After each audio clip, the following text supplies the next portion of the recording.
Baik, Bismillahirrahmanirrahim. Assalamualaikum warahmatullahi wabarakatuh. Pada pertemuan kali ini di mata kuliah literasi teknologi, pertemuan ketujuh, kita akan membahas tentang etika digital dan jejak digital, di mana dalam pertemuan kali ini hal-hal yang memang perlu didasari, terutama pelanggaran hak cipta atau hal-hal yang lain yang memang itu menjadi risiko ketika kita memasuki dunia digital dan semua orang terhubung dengan internet di sini. Nah, yang akan kita bahas di pertemuan kali ini, ya di etika digital dan jejak digital, kita akan membahas pertama ada digital citizenship, terus ada hak cipta dan plagiarism, terus ada etika media sosial, sampai digital footprint di sini. Nah, lalu apa tujuan pembelajaran di pertemuan kali ini? Nah, setelah mengikuti perkuliahan ini, jadi mahasiswa nanti diharapkan pertama mampu gitu ya, lebih kepada memahami, pertama memahami digital citizenship, di mana mengenal konsep warga digital yang memang bertanggung jawab di era modern saat ini. Nah, lalu memahami hak cipta dan plagiarism di sini, di mana mengenali batasan hukum dan etika digital dalam penyalahgunaan karya orang lain. Dan yang ketiga, ada juga menerapkan etika di media sosial ketika kita melakukan atau menggunakan media sosial di sini. Di mana ketika kita berkomunikasi itu harus secara sopan dan bertanggung jawab di platform digital gitu ya. Dan yang keempat itu adalah memahami jejak digital. Di mana kita juga harus menyadari dampak jangka panjang setiap hari ketika kita melakukan aktivitas online, membuat status, membuat konten atau hal-hal yang lainnya. Nah, karena memang beberapa jejak digital itu tidak bisa dihapus gitu ya, ketika kita sudah, melakukan atau membuat suatu konten atau status digital di sini. Nah, lalu di era digital setiap langkah itu akan meninggalkan jejak, ya. Di mana jejak itu kalau bisa disebutkan ada jejak yang tak terlihat. Jadi setiap aktivitas online itu kita meninggalkan jejak yang memang tersimpan secara permanen gitu ya. Nah, bagaimana aktivitas kita, bagaimana keseharian kita gitu ya. Malahan, beberapa perangkat itu juga bisa memata-matai gitu ya. Kita sedang ke mana, kita sedang di mana, aktivitasnya apa saja, apa yang kita bicarakan gitu ya. Nah, dan itu adalah jejak yang memang kadang kita tidak sadari, tidak terlihat. Lalu ada informasi yang memang menyebar cepat. Kita ketahui ketika zaman dulu sebelum ada internet gitu ya, ketika terjadi sebuah berita kecelakaan, maka yang akan diketahui atau yang akan diobrolkan oleh warga itu mungkin, sehari atau mungkin juga, beberapa hari setelahnya. Tapi ketika ada internet ya, apalagi sudah ada platform media sosial, ketika terjadi sebuah kecelakaan di suatu daerah, maka hitungannya bukan hari lagi, hitungannya itu akan per detik, gitu ya. 1 detik ketika kejadian di sana, gitu ya, beberapa detik kemudian semuanya itu akan tersebar di semua daerah akan mengetahui kejadian yang memang terjadi di sana, gitu ya. Dan konten digital itu dapat menyebar dalam hitungan detik. Jutaan orang ke seluruh dunia itu akan langsung mengetahui. Nah, dan etika itu adalah kunci, di mana teknologi itu harus digunakan secara bijak, bertanggung jawab dan bermartabat di sini.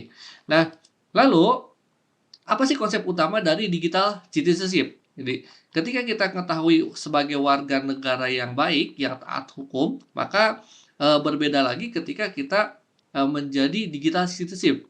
Karena memang ikatannya bukan cuma negara saja, ya, malahan mungkin seluruh dunia di sini. Nah, kita bisa terhubung di seluruh dunia yang memang mungkin batasan hukum, etika gitu ya, atau kebiasaan mereka itu berbeda-beda gitu ya. Makanya ada beberapa konsep utama dari digital citizenship. Ya, ini lebih kepada kemampuan seseorang untuk berpartisipasi dalam masyarakat digital secara aktif, positif, dan bertanggung jawab. Nah, yang paling penting yang memang harus ditekankan di sini sebagai digital citizenship itu pertama rasa tanggung jawab, ya. Jadi mungkin kalau kita temukan fenomena zaman sekarang banyak sekali emak-emak Facebook Pro gitu ya, yang mereka mungkin dimiris ya, mirisnya sebagai seorang pendidik gitu ya.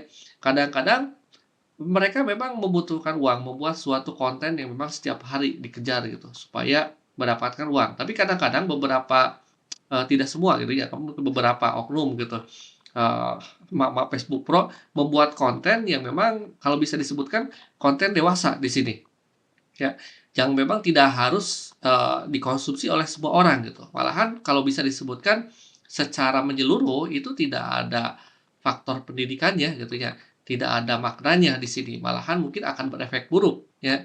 mungkin sekedar lucu-lucuan gitu. Tapi kadang hal yang sekedar lucu-lucuan ketika tidak dilakukan secara tanggung jawab, akhirnya melakukan hal-hal yang memang kurang bagus. Contohnya seperti apa? Seperti seorang anak yang tiba-tiba ngejailin orang tuanya, dibotakin lah gitu ya, dibakar pakai bensin lah, ada yang kayak gitu ya. Sekedar mungkin cuman untuk, lucu-lucuan, tapi itu sesuatu hal yang berbahaya, sesuatu hal yang tidak bagus gitu ya. Dan itu hal yang memang harus dipertanggungjawabkan. Nah, lalu etis di sini, di mana hal yang kita lakukan gitu ya, ketika tersebar kepada orang lain, memang, eee, etika juga itu harus berlaku. Apakah memang patut, layak diketahui orang lain gitu ya, atau mungkin juga etis gitu ya, sopan atau mungkin juga, nyaman kepada orang lain atau tidak gitu ya. Contohnya yang tadi, ada yang kecelakaan, lalu kita posting ya, bagaimana keadaan orang yang kecelakaannya, berdarah-darah dan segala macam, dan itu juga tidak boleh gitu ya. Dan kalau bisa disebutkan itu tidak etis di sini gitu ya. Selain memang kalau bisa disebutkan beberapa orang mungkin akan memiliki gangguan ya, gangguan mungkin, trauma atau apa ketika melihat foto yang Anda upload gitu ya. Hal yang lain, kita juga tidak, memberikan penghormatan kepada korban di sini, dan itu adalah etis. Nah, lalu aman di sini. Nah, aman, jadi kalau bisa disebutkan aman, bagaimana ketika kita melakukan aktivitas media sosial, jangan sampai semua jejak digital, semua data-data diri kita itu disebar. Nah, ketika tersebar, maka hal-hal tersebut itu juga tidak bagus, apalagi sampai tersebar sebagai kehidupan pribadi kita, ya, masalah pribadi kita, gitu ya. Meskipun memang kalau bisa disebutkan, beberapa orang ada yang Eee, kalau bisa disebut orang-orang ketika melihat status kehidupan pribadi kita agak miris, ya agak mungkin juga mereka berempati gitu ya, tapi beberapa orang itu mereka cuman senang juga gitu ya ketika melihat kita kurang bahagia gitu. Nah, jadi kalau bisa disebutkan, pikirkan ketika kita melakukan aktivitas media sosial di sini. Nah, hal yang lainnya adalah produktif. Nah, ini adalah hal yang memang paling sangat positif sekali. Bagaimana media sosial, internet itu bisa menjadi hal yang produktif. Bagaimana kita membuat suatu belanja online, pemasaran yang memang awalnya pemasaran cuma bisa satu daerah saja, ketika digitalkan ternyata pemasaran bisa seluruh dunia. Akhirnya pasokan kita, kebutuhan kita gitu ya untuk memenuhi pasar itu semakin, membesar gitu ya. Akhirnya perusahaan kita bisa besar gitu ya, karena memang kebutuhan pasar untuk produk kita itu semakin meningkat di sini. Karena memang jangkauannya itu akan lebih luas lagi di sini. Nah, hal-hal produktif seperti ini memang harus dikembangkan. Nah, lalu ada 5 pilar di sini ya, digital citizenship ya, di mana yang tadi disebutkan, etika digital. Jadi berperilaku sopan, jujur, menghormati orang lain di dunia maya gitu ya. Meskipun memang kita tidak tahu siapa dia gitu ya. Tapi semua orang pada dasarnya pantas dihormati gitu ya. Entah kita kita berpikir apa sih latar belakang mereka gitu ya, atau mungkin juga ras, suku, agama gitu ya, atau hal-hal yang lainnya, tetap semua orang itu harus dihormati. Dan itu lebih kepada etika. Lalu keamanan juga itu melindungi data pribadi dari perangkat atau ancaman cyber. Jadi hati-hati ketika mengklik link gitu ya, atau ketika kita melakukan sesuatu yang memang tidak diketahui gitu. Kadang-kadang hal-hal yang memang berbahaya gitu ya, ketika kita tidak sadar ya, perangkat digital kita sudah diretas atau dilakukan hal-hal yang memang tidak kita inginkan. Lalu literasi digital, jadi kemampuan memahami, mengevaluasi, dan menggunakan informasi digital secara kritis. Jadi jangan sampai ketika kita melihat suatu video viral, melihat dari satu sisi. Kadang-kadang, contoh kemarin gitu ya, ada seorang anak-anak siswa ya sedang memarahi guru-gurunya. Ya, ketika dilihat secara satu sisi, ternyata anak siswa itu tidak sopan gitu ya, yang memarahi gurunya di depan kelas. Ternyata di balik sisi lagi ada seorang guru yang pakai batik di sana ya, sedang senyum-senyum. Wah, ternyata ketika ngelihat secara keseluruhan, anak tersebut yang memang sedang melakukan drama di sini ya, atau mungkin juga tugas mata pelajarannya ya. Bagaimana dia itu berperan sebagai seorang murid ya yang durhaka dan sebagai seorang guru yang memang dianiaya di sini gitu ya. Nah, kita harus bisa menyeluruh ya. Tidak bisa kita langsung menjudge di sini. Jadi harus bisa melihat di berbagai macam arah di sini. Lalu bertanggung jawab sosial di sini menjadi dari dampak tindakan digital terhadap komunitas ya, yang lebih luas di sini gitu ya.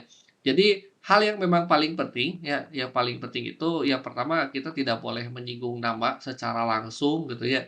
Jadi harus disamarkan ya, bahkan apalagi sebuah komunitas ya, apalagi sebuah, institusi dan selainnya gitu ya. Nah, jadi, tidak boleh menyebutkan namanya. Jadi pada intinya memang tanggung jawab sosial gitu ya, karena memang dampak digital di sini terhadap suatu komunitas itu akan lebih luas ketika satu orang ya menyinggung satu komunitas atau satu komunitas anggotanya melakukan suatu hal yang tindakan buruk, akhirnya ya berpengaruh ke komunitas tersebut di sini gitu ya. Lalu berpartisipasi digital, berkontribusi secara positif di ruang digital. Nah, atau komunitas online. Contohnya, kita sedang melakukan pemasaran online atau kita mempunyai keilmuan, keahlian di bidang apa gitu ya. Kita membuat suatu konten yang memang untuk menyebarkan ilmu-ilmu kita. Nah, itu juga hal yang paling bagus di sini, yaitu partisipasi digital. Nah, lalu apa sih hak kewajiban digital di sini? Nah, hak kewajiban digital yang pertama yang paling kita bahas, ya pertama adalah hak akses informasi. Jadi setiap individu berhak mengakses informasi secara bebas dan terbuka di sini. Itu adalah hak akses ya. Nah, lalu hak berekspresi juga sama. Jadi bagaimana menyampaikan pendapat, karya secara digital gitu ya. Kita juga harus berhak dan orang lain juga berhak sama gitu ya. Jangan sampai kita membuli gitu atau melakukan hal-hal seperti eh, apa ya body shaming atau segala macam. Tidak ya, tidak seperti itu gitu. Nah, lalu kita juga itu memiliki hak privasi. Jadi tidak semua, yang kita ketahui, tidak semua yang, kita punya itu diterbukakan gitu ya. Memang ada hak kerahasiaan gitu ya atas data dan informasi pribadi diri kita gitu ya. Atau mungkin juga konten-konten digital yang memang cukup kita yang konsumsi saja. Nah dan hal-hal tersebut memang, perlu dipikirkan. Contohnya mungkin kalau bisa disebutkan, kita punya suatu, data, informasi gitu ya, rencana, proses bisnis ke depannya ya, jadi rahasia perusahaan. Dan itu hak pribadi, hak privasi, kerahasiaan perusahaan kita tidak boleh disebar gitu ya.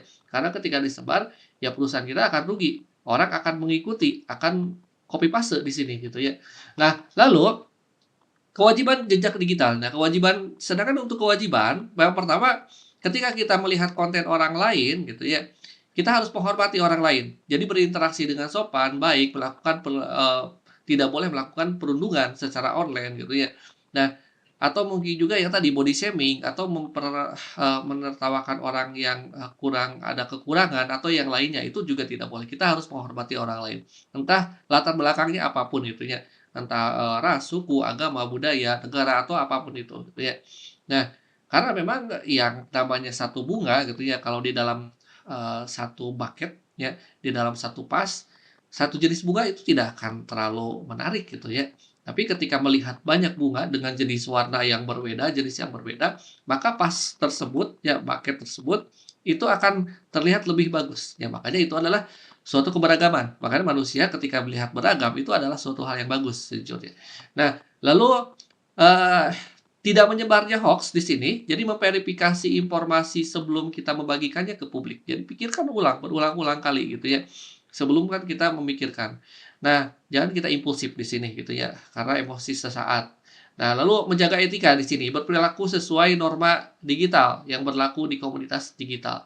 Jadi, hak dan kewajiban digital kita harus berpikirkan berulang-ulang gitu ya, apakah bagus atau tidak ketika kita mengupload atau melakukan konten tersebut ya, berefek bagus atau tidak. Meskipun memang kadang sesuatu hal yang bagus ya, contoh, suatu kejadian di satu desa gitu ya, jalannya rusak ya, lalu diupload di media sosial ya, laporan sama Kang Deddy gitu ya, dimarah-marahi oleh kepala desanya.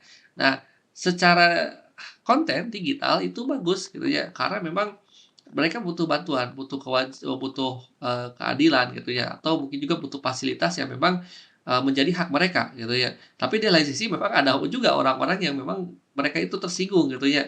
Nah, dan hal tersebut itu perlu dipikirkan. Tapi sesuatu hal yang di-upload yang seperti itu sebenarnya itu sesuatu hal yang bagus gitu ya. Karena itu termasuk hak dia gitu untuk mendapatkan fasilitas umum secara layak di sini. Nah, kadang-kadang kalau bisa disebutkan zaman sekarang itu no viral no justice gitu ya.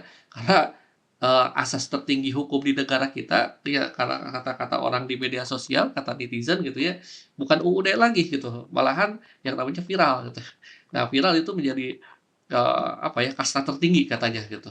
Nah, lalu kita bahas hal yang lainnya. Nah, ada hak cipta, copyright di sini. Jadi hak cipta atau perlindungan ya, hukum itu diberikan kepada pencipta atas orisinalitas atau karya yang memang harus dilindungi.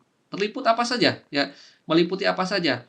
Banyak ya, contohnya seperti karya artikel, tulisan, jurnal kalau untuk dosen gitu ya, atau buku gitu. Nah, ada juga gambar, foto itu juga sama punya hak ciptanya ya. Sampai musik, video atau video dan film itu juga sama ya, apalagi gitu. Nah, hal-hal tersebut itu juga menjadi hak cipta. Ya, kalau zaman dulu ya ketika kita mau mendengarkan musik harus memiliki kaset tip ya, menggunakan pita gulungan magnetik. Nah, di bajaknya itu kelihatan siapa pembajaknya gitu ya, karena memang, ketika ngelihat kaset bajakan, ya akan kelihatan beda versinya, beda apa ya, beda beda kualitas ya gitu ya, beda secara fisiknya juga beda. Nah, tapi zaman sekarang ya untuk membedakan suatu hal yang memang palsu, hasil copyright, hasil plagiarisme dan bukan, itu susah. Contohnya ada lagu MP3 yang kualitasnya memang hampir sama seperti aslinya gitu ya, dan ini menjadi, masalah ketika suatu hal-hal yang bajakan gitu ya, itu bisa disebarkan secara luas, malahan gratis gitu ya. Nah, dan beberapa musisi itu menjadi, apa ya, menjadi riskan atau mungkin juga menjadi memiliki kerugian ya di sisi lain. Makanya platform-platform digital musik seperti Spotify gitu ya atau mungkin juga YouTube Musik itu menjaga, privasi, menjaga hak cipta para pemilik musik gitu ya. Meskipun memang kadang-kadang ada beberapa channel yang membajak juga di sini juga gitu ya. Jadi kita juga harus pikirkan bagaimana yang tadi sebelumnya, ada hak dan kewajiban orang lain gitu ya. Nah, lalu hak cipta, jadi jenis pelanggaran hak cipta apa saja? Pertama ada menyalin tanpa izin, menggunakan karya orang lain tanpa persetujuan pemiliknya. Ini juga sudah tadi diketahui dibahas gitu ya, contoh lagu atau apapun itu. Lalu mengunduh ilegal. Jadi mengunduh konten berbayar tanpa membeli, ya berlangganan atau berlangganan secara resmi gitu ya. Entah itu kita film, software atau yang lainnya mungkin ya mungkin sudah tidak asing gitu ya kalau di masyarakat kita. Nah, lalu ada tanpa atribusi di sini. Jadi menggunakan karya orang lain tanpa mencantumkan nama pencipta aslinya gitu ya. Jadi itu juga tidak boleh gitu ya. Contoh kita membuat suatu video ya dan memang kita membuat suatu musik tanpa izin orang lain, tanpa mencantumkan gitu ya karya orang lainnya di sini gitu ya.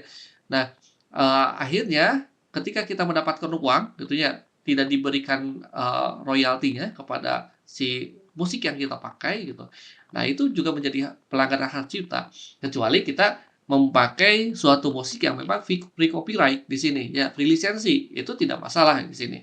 Karena memang banyak juga musik-musik yang memang free lisensi, lebih baik, lebih aman ketika membuat suatu konten digital, yang memakai musik-musik yang seperti itu, gitu ya. Nah, yang memang tidak diberikan lisensinya, jadi free lisensi di sini. Lalu ada distribusi tidak sah, jadi menyebarkan karya orang lain tanpa hak atau tanpa lisensi yang memang diperlukan di sini gitu ya. Nah, lalu apa itu plagiarisme?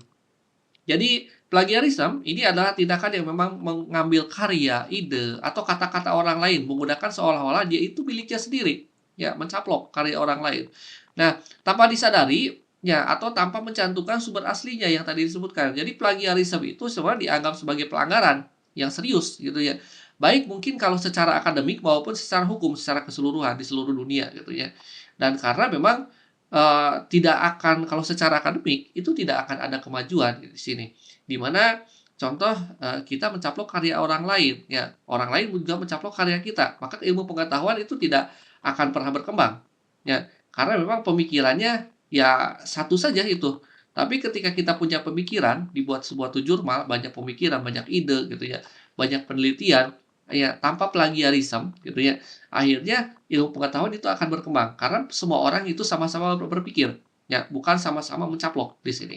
Nah, dan itu dalam etika akademik itu sangat berpengaruh, terutama dalam pertumbuhan, ilmu pengetahuan. Nah, lalu bentuk bentuk plagiarisme, ini copy paste, ya, jadi menjalin teks secara langsung tanpa kutipan, tanpa sumber yang jelas, ya. Makanya kita harus tentukan juga gitu. Tapi memang kalau secara ilmiah gitu ya, ketika kita melakukan membuat suatu karya, itu memang harus ada referensinya ya. Dan referensi itu penting ya, harus ada kutipannya. Karena tidak mungkin ketika kita, membuat suatu karya ilmiah, dasar dari mana? Dari wangsit, itu tidak akan masuk ya, tidak ilmiah gitu ya. Atau referensinya menurut siapa? Menurut diri kita sendiri gitu ya. Itu juga ngarang gitu ya.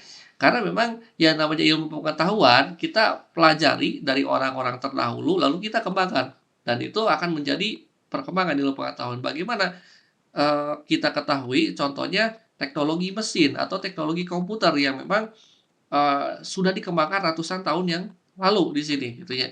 Ya, tanpa ada dasar-dasar seperti algoritmi gitu ya, membuat suatu perhitungan aljabar atau yang lainnya dikembangkan sampai menjadi sebuah komputer gitu ya, tidak dijadikan sebuah kutipan, maka komputer itu tidak akan pernah ada.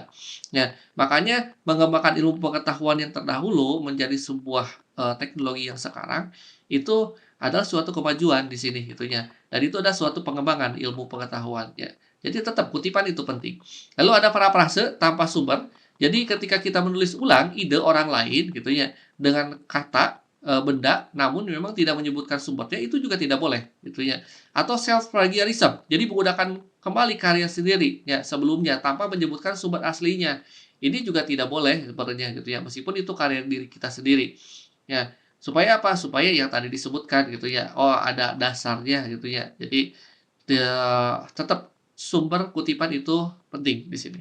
Nah, lalu bagaimana dampak plagiarisme? Pertama, yang paling penting itu ada sanksi akademik. Jadi nilai gugur, skorsing, hingga pencabutan gelar akademik. Dulu pernah terjadi di suatu universitas negeri gitu yang membimbing seorang mahasiswa dan mahasiswanya itu lulus ya dan dosen pembimbingnya itu adalah seorang profesor. Nah, ketika diketahui ternyata hasil skripsinya itu hasil orang lain gitu ya. Ya, dan memang full plagiarisme di sini gelar akademiknya, ya, gelar akademik, dari pembimbingnya, profesornya, itu dicabut, ya. Dan gelarnya juga, gelar mahasiswanya juga dicabut juga. Dan itu menjadi suatu pelanggaran yang berat di sini gitu ya. Makanya ketika kita membuat suatu karya gitu ya, hal-hal yang memang, seperti plagiarisme kita mencaplok karya orang lain full ya, langsung gitu ya, tanpa langsung ditelan bulat-bulat, itu menjadi pelanggaran yang sangat berat. Lalu ada penurunan kredibilitas. Jadi nama baik, reputasi profesional, ya itu akan tercoreng secara permanen. Karena kita mencatut karya orang lain, bukan hasil ide pemikiran kita sendiri. Dan itu juga masuk ke dalam pelanggaran etika. Ya, melanggar norma, integritas, kejujuran, sampai intelektualitas. Ya, itu akan dipertanyakan. Apakah dia itu seorang pemikir, atau mungkin juga dia itu seorang copy paste, plagiat, gitu ya. Nah, dan yang keempat ada konsekuensi hukumnya. Jadi dapat dituntut secara hukum ya atas pelanggaran hak cipta di sini gitu. Karena memang karya-karya orang lain kita juga harus hargai di sini ya. Nah, lalu eh, plagiarisme. Bagaimana cara menghindari kita melakukan plagiarisme? Pertama yang penting itu adalah cantumkan referensi. Kalau kemarin dibahas, diajari bagaimana cara menggunakan Mendeley di sini. Nah, sertakan semua sumber yang memang digunakan. Ya, gambarnya dari mana, teksnya dari mana, atau hal-hal yang lainnya. Lalu gunakan parafrase yang benar. Tulis ulang dengan kata-kata sendiri. Zaman sekarang mungkin bisa pakai software parafrase, Quillbot gitu ya, atau yang lainnya banyak ya. Lalu gunakan sitasi ya. Jadi pilih format seperti apa, ya IEE gitu ya, atau, yang lainnya, yaitu gunakan sitasi yang benar, cara penulisannya. Otomatis kalau menggunakan Mendeley. Jadi dan cek dengan tools, verifikasi keasliannya sebelum dipublikasi. Contohnya menggunakan, eee, Turnitin gitu ya. Nah, untuk pengecekan verifikasi plagiarisme, itu seberapa persen di sini. Jadi integritas akademik itu sebenarnya dimulai dari kebiasaan kecil. Jadi selalu menghargai karya orang lain dengan mencantumkan sumbernya secara tepat dan konsisten. Dan itu adalah integritas di bidang akademik. Nah, lalu etika media sosial di sini. Bagaimana sih kita berlaku yang bagus ketika kita memakai atau menggunakan media sosial? Jadi bermedia sosial bukan hanya soal kebebasan, tapi juga rasa tanggung jawab, etika. Ya, baik mencakup komunikasi secara sopan, gunakan bahasa yang santun, menghormati lawan bicara gitu ya. Jadi jangan samakan ketika kita bermedia sosial ngobrol gitu ya dengan sahabat kita yang memang sudah bebas bahasanya, kata-katanya gitu ya. Ya, gunakan bahasa-bahasa yang memang benar-benar sopan gitu ya kepada orang lain, menghormati orang lain gitu ya. Kalau secara sahabat mungkin bahasanya akan berbeda, karena memang sudah ada kedekatan secara psikologis. Tapi dengan orang lain jangan disamakan gitu ya, karena memang, eee, tidak kenal juga gitu ya bagaimana sifat kita, bagaimana kebiasaan kita gitu ya, dan itu mereka itu di luar komunitas kita gitu ya. Nah, lalu tolak ujaran kebencian di sini, hindari konten-konten yang memicu perpecahan, yang mendiskreditkan kelompok tertentu gitu ya. Itu juga sama gitu. Lawan juga hoax di sini. Verifikasi informasi, ya. Bisa menggunakan platform-platform yang memang sudah disediakan sebenarnya gitu ya, Cyberhawk atau apapun gitu ya. Jadi ketika kita membagikan, nge-share suatu informasi ke orang lain. Dan yang paling penting adalah hormati privasi. Jangan kita bagikan informasi pribadi, ya, orang lain tanpa izin kepada mereka. Contoh, ada kita sedang bermalam bersama di kos-kosan gitu ya, ada teman kita yang sedang tidur, ya, ngiler gitu ya. Lalu kita foto, kita upload ke media sosial, dan itu sebenarnya suatu pelanggaran hukum, bisa kita dipenjara ya beberapa tahun di sana. Karena memang melanggar privasi orang orang lain ya, atau teman kita yang sedang tidur gitu, dan itu suatu hal yang tidak boleh di sini ya. Itu ada aturan hukumnya. Nah, lalu perilaku negatif di media sosial. Ya ini yang, apa ya, kalau bisa disebutkan yang paling miris ya di netizen barbar Indonesia di sini gitu ya. Karena memang ya kayak Indonesia lawan Qatar gitu ya, akhirnya wasit Qatar dibully sama netizen Indonesia, eee, sampai apa, sampai nyerah ya, sampai minta, segala macam ya ke FIFA dan segala macam. Nah, dan itu jadi suatu ciri khas netizen Indonesia, tapi suatu hal yang, apa ya, kita harus pikirkan juga gitu ya. Yang pertama ada cyberbullying di sini. Jadi perundungan ya dilakukan secara online melalui pesan atau komentar yang merendahkan ya, apalagi orangnya itu tidak bersalah, itu tidak boleh ya, nggak boleh gitu ya. Lalu ada hate speech di sini ya, ujaran yang memang menghasut kebencian ya terhadap individu atau kelompok tertentu. Ya, itu juga sama, kita punya masalah kepada orang lain gitu ya, lalu kita sebarkan supaya orang lain membenci mereka, ya itu juga tidak boleh gitu ya. Kecuali memang orang yang punya masalah dengan kita itu adalah orang berbahaya, ya. Contohnya dia itu seorang penipu, seorang maling gitu ya. Kita berikan peringatan kepada orang lain, ya itu beda lagi gitu ya. Nah, kalau secara agama juga sama gitu ya. Jadi bukan apa ya, bukan, eee, gibah gitu ya. Kalau gibah kan sebenarnya membicarakan keburukan orang lain. Tapi kalau ada memang suatu hal beberapa gibah itu kata ulama gitu, yang memang itu diperbolehkan. Contohnya, gibahnya yang memang orang itu yang digibahkan itu memberikan dampak yang buruk kepada orang lain. Kita boleh digibahkan, atau mungkin juga ketika kita bersaksi di pengadilan, itu juga boleh. Nah nah silakanlah, cari konten-konten dari ulama ya tentang hal itu gitu ya, itu lebih relevan di sana atau memang, mereka pakarnya. Nah, lalu penyebaran hoaks di sini menyebarkan informasi palsu yang memang menyesatkan masyarakat secara luas ya, lalu oversharing atau trolling yang membagikan informasi berlebihan. Nah, dengan sengaja dan memancing konflik publik ya, jadi memancing di air keruh di sini, sampai menyebarkan hoaks ya tanpa berpikir dahulu di sini. Nah, itu adalah perilaku-perilaku negatif. Lalu apa sih dampak buruknya? Nah, dampak buruknya pertama ada pasti akan terjadi konflik sosial ya, entah itu konflik vertikal atau horizontal. Konten-konten provokatif itu akan memecah belah ya, sampai membuat suatu polaritas di masyarakat ya. Akhirnya satu bagian menjadi, berpecah ya, serta kelompok saling beradu ya, saling membuat pertikaian. Apalagi ketika karena terjadi di media sosial menyebar gitu ya, awalnya tidak secara fisik, akhirnya berlaku secara fisik, melakukan pembakaran, melakukan hal-hal perusakan, itu juga tidak boleh gitu ya. Dasar-dasarnya media sosial itu bisa menjadi sebuah bencana di sini dan memang beberapa negara ada yang memang mereka, apa ya, terguling kekuasaannya, dikudeta oleh rakyatnya itu karena media sosial, ya. Karena memang ada beberapa lawan politik, di negara tersebut gitu ya, lalu membuat suatu konten-konten yang memang akhirnya ya menggulingkan pemerintahannya gitu ya. Nah, lalu di sini ada kerusakan reputasi. Jadi jejak digital negatif itu dapat merusak nama baik secara permanen di sini. Jadi hati-hati di sini gitu ya. Nah, lalu masalah hukum juga sama ya, pelanggaran hukum dapat berujung pada tuntutan pidana sampai perdata ya. Dan hal-hal seperti ini ya, ketika kita membuat suatu konten-konten negatif ya, entah itu kita ketika tidak dihukum tapi reputasi kita buruk, atau ketika kita dihukum sama reputasi buruk, dapat hukuman juga. Sampai yang mungkin yang tidak terlihat itu adalah gangguan psikologis, ya. Jadi paparan konten negatif yang secara terus-menerus itu akan berdampak pada kesehatan mental, ya. Jadi kalau bisa disebutkan, ada seorang konten kreator yang bilang, "Apa sih perbedaan antara Gen Z, Gen milenial, atau boomers dan yang lainnya?" Sebenarnya kalau masalah di Gen Z zaman sekarang, itu adalah paparan informasi yang sangat banyak, ya. Jadi jangan salahkan mereka dikit-dikit healing, ya. Karena memang beda dengan zaman Gen milenial, ya, ya termasuk saya milenial, ya, atau boomers yang memang informasinya itu tidak sederas zaman sekarang.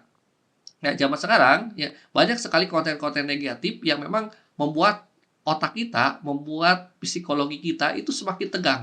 Makanya memang membutuhkan suatu healing gitu ya. Karena itu adalah efek, ya, efek dari media sosial zaman sekarang. Orang terhubung kepada internet dan itu hati-hati, ya. Terutama ketika kita memfilter, follow atau yang lainnya, banyak hal-hal yang memang berbentuk negatif. Akhirnya yang membuat kita stres, ya lama-lama memang butuh healing juga gitu ya.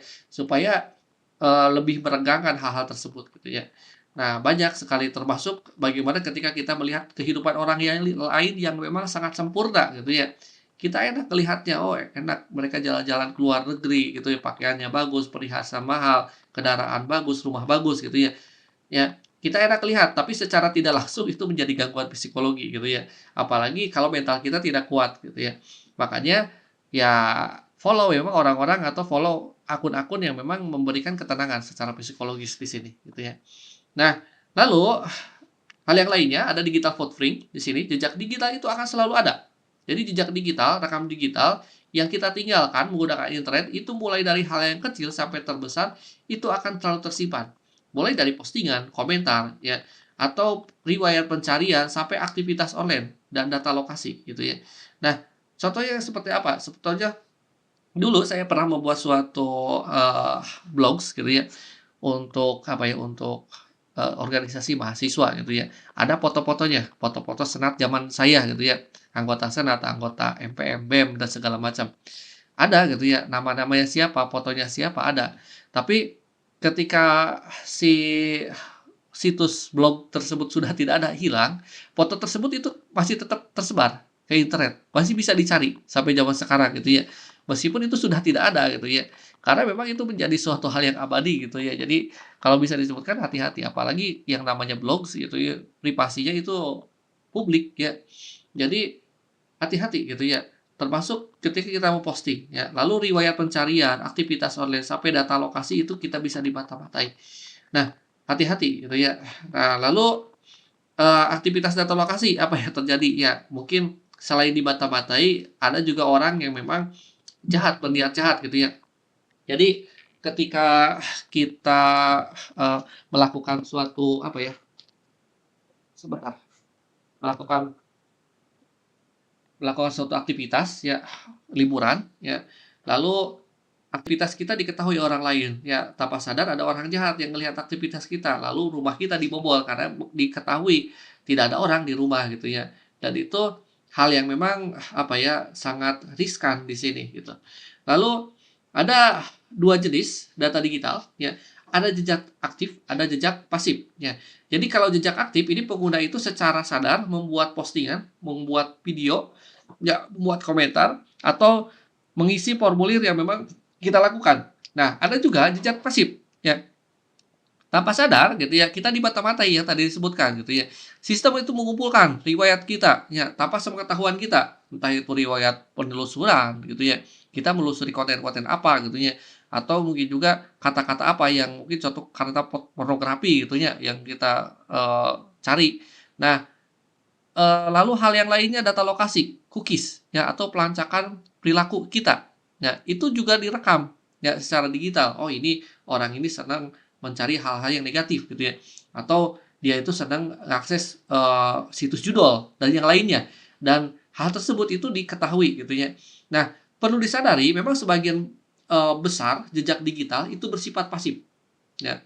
Jadi bukan yang kita posting saja gitu ya, yang kita pakai, yang kita simpan gitu ya, handphone yang di pinggir kita gitu. Itu secara tidak sadar itu membuat suatu jejak digital pasif ya. tanpa kita sadari sepenuhnya. Jadi platform digital itu mengumpulkan data perilaku kita setiap saat, ya, untuk keperluan iklan atau analitik atau profiling di sini gitu ya. Atau contohnya yang paling dasar yang kemarin yang dibahas gitu ya, kita mencari suatu hal di Shopee, lalu hal tersebut ya contoh cari jam tangan ya di e-marketing. Lalu ketika kita membuka media sosial ya ada iklan jam tangan gitu ya. Karena mereka merekam jejak digital kita gitu ya, perilaku kita ketika kita sedang membutuhkan jam tangan di sini. Nah, jadi setiap klik, scroll, detik yang memang dihabiskan untuk sebuah halaman ya, data itu bernilai untuk perusahaan teknologi, terutama untuk promosi di sini. Nah, lalu ada dampak digital footprint. Yang pertama mempengaruhi reputasi ya. Jadi konten lama yang diunggah gitu ya, apalagi pemikiran-pemikiran lama yang memang belum dewasa di sini, itu akan disalahartikan di masa yang akan datang. Ternyata bapak kita kayak gini gitu ya. Ternyata bapak kita pernah galau, mama kita pernah galau, pernah putus cinta, itu diketahui oleh anaknya, dan itu sesuatu hal yang konyol kadang gitu ya. Nah, lalu dilihat juga oleh perusahaan dan institusi, ya. Kadang-kadang beberapa perusahaan luar negeri itu melihat ya rekrutmen mereka ketika melihat dari jejak digital, perilakunya bagus atau tidak. Kalau jejak digitalnya buruk, mereka sudah melakukan pelanggaran pelanggaran norma-norma di digitalnya, mereka tidak akan memasukkan gitu ya ke perusahaan mereka.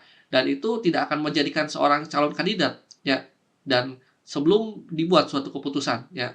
Jadi udah diketahui oh perilakunya kayak gini, kalau dia dimasukkan ke perusahaan pasti akan kacau dan segala macam. Nah, lalu mempengaruhi karakter. Jadi perilaku digital yang buruk ya ini menjadi penghalang besar terutama dalam perjalanan profesional di sini gitu ya. Nah, memang ada kalau bisa disebutkan ada suatu apa ya, pencitraan itu baik ya kalau seandainya kita membuat suatu hal-hal yang bagus gitu ya, yang memang bukan apa ya, termasuk apa ya, membuat suatu profiling ya keahlian kita supaya dikenal oleh orang lain. Itu tidak masalah sebenarnya dan itu supaya membangun karir kita gitu ya. Nah, tapi kalau membuat suatu konten yang kurang bagus ya, apalagi data digital kita diketahui, itu jangan ya. Karena memang itu akan mempengaruhi ke dunia profesional kita dan itu sangat sulit dihapus ya. Termasuk informasi yang memang sudah tersebar dan nyaris tidak akan memungkinkan dihapus sepenuhnya. Contohnya ada video pribadi ya, yang video porno lah atau telanjang gitu ya, seorang wanita gitu. Nah, dihapus satu, itu akan tersebar banyak. Jadi hati-hati video-video yang memang tidak seharusnya kita buat, tidak seharusnya kita upload ya. Atau mungkin jangan tanpa sadar ketika kita disimpan ada video pribadi tersebut gitu ya, HP-nya di-servis, lalu videonya diketahui oleh tukang servis ya disebar. Dan ketika sudah tersebar itu tidak akan mungkin dihapus. Tidak akan bisa dihapus ya, karena memang sudah tersebar di berbagai macam server, berbagai macam negara. Jadi hati-hati ya. Pikirkan ketika kita membuat suatu konten, apakah konten tersebut atau video tersebut bagus atau tidak gitu ya. Nah, lalu mengelola jejak digital. Jadi mengelola jejak digital, atur privasi akun, itu penting. Lalu hapus konten-konten negatif, audit secara rutin. Jadi konten-konten yang bermasalah jangan kita simpan, biarkan. Lalu pikir juga sebelum posting dan bangun profesional atau personal branding di sini. Jadi ada memang perbedaan antara pencitraan dan personal branding. Jadi kalau personal branding itu memberikan apa ya, perkembangan citra positif diri kita yang sebenarnya gitu ya, keahlian diri kita, profesionalitas diri kita sendiri. Nah, berbeda lagi dengan pencitraan ya. Kalau pencitraan itu kalau kata orang itu topeng gitu ya, aslinya tidak seperti itu ya. Dibuat topeng yang kayak gini gitu. Tapi kalau personal branding contohnya yaitu seorang ahli ekonomi ya membuat suatu personal branding, ngobrol buat konten-konten tentang ekonomi. Nah, itu suatu hal yang bagus ya. Jadi dia itu akan diundang ke beberapa seminar, beberapa apa ya, eee, perkumpulan ilmiah yang memang dia itu ahlinya di bidang ekonomi karena memang sering ngobrol tentang ekonomi dan apa yang dia obrolkan itu berbobot gitu ya, dan itu adalah personal branding di sini. Lalu jadi prinsip intinya ya, jadi etika penggunaan teknologi kita harus bertanggung jawab, menghormati orang lain ya, menjaga keamanan diri kita sendiri dan gunakan untuk kebaikan ya. Jadi karena memang harus dipikirkan berulang-ulang, baik atau tidaknya, bagus atau tidaknya. Ya. Jadi secara kesimpulan sebenarnya, jadi etika digital itu penting, iya gitu ya. Pertama yang paling penting adalah ketika kita menjadi seorang warga negara digital gitu ya, yang memang secara menyeluruh tersambung di semua negara gitu ya. Jadi setiap pengguna internet itu akan mengetahui diri kita sendiri dan hindari plagiarisme gitu ya. Meskipun banyak sekali konten-konten yang membuat kita apa ya, terkagum gitu ya. Jadi hindari konten yang terkagum tersebut itu menjadi diakui oleh milik diri kita sendiri, itu tidak boleh gitu ya. Nah, jadi hargai selalu karya orang lain, mencantumkan sumbernya secara benar, ya. Lalu bijak juga secara media sosial gitu ya. Nah, jadi gunakan platform media sosial secara positif. Jadi bukan untuk merugikan sesama gitu ya. Atau cuman untuk lucu-lucuan tapi akhirnya merugikan semuanya, jangan gitu ya. Jadi pikirkan besar baik-baik. Dan jejak digital itu abadi. Jadi apa yang kita lakukan ya di hari ini di dunia maya akan terus berdampak di masa yang akan datang. Nah, dan hal-hal tersebut itu harus perlu dipikirkan gitu. Nah, baik, terima kasih atas perhatiannya. Saya tutup. Wabillahi taufiq hidayah. Wassalamualaikum warahmatullahi wabarakatuh.